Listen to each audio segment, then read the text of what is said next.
সুপ্রিয় দর্শক মণ্ডলী, আসসালামু আলাইকুম। এমএস মেশিনারিজ থেকে আপনাদেরকে শুভেচ্ছা। আজকে দুই ভাই আসছে নীলফামারী থেকে আমাদের কাছে গ্রাইন্ডার মেশিন নেওয়ার জন্য। দেখতে পাচ্ছেন এটা আমাদের 10 ইঞ্চি গ্রাইন্ডার মেশিন। এটাতে গুঁড়া করা যায় এবং আপনি ক্রাশার করতে পারবেন, দানাদার খাদ্য তৈরি করতে পারবেন। দানাদার খাদ্য তৈরি করতে গেলে এই যে পুলিটা, এই আমাদের যে গ্রাইন্ডারটা দেখতে পাচ্ছেন এটা 10 ইঞ্চি।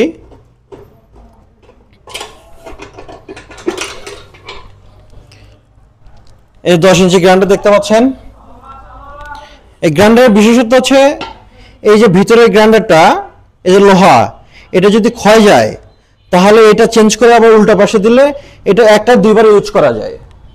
আচ্ছা, বিশেষত্ব হচ্ছে যে আপনি যখন দানাদার করবেন তখন এখানে প্রেশার কম দিলে দানাদার হবে। যখন আপনি মিহি পাউডার করবেন, যখন সবকিছু গুঁড়া করবেন তখন এই প্রেশারটা বাড়ায় দিলেই আপনি সেটা গুঁড়া হবে। তাহলে এটা আপনি যেমন ইচ্ছা তেমনভাবে আপনি ইউজ করতে পারবেন। আপনি যখন যেটা দরকার পড়বে আপনি সেটা ইউজ করতে পারবেন। তো ভাই, আপনারা দেখলেন কেমন লাগলো? এটা নেওয়া ভালো হবে নাকি ওইটা নেওয়া ভালো হবে?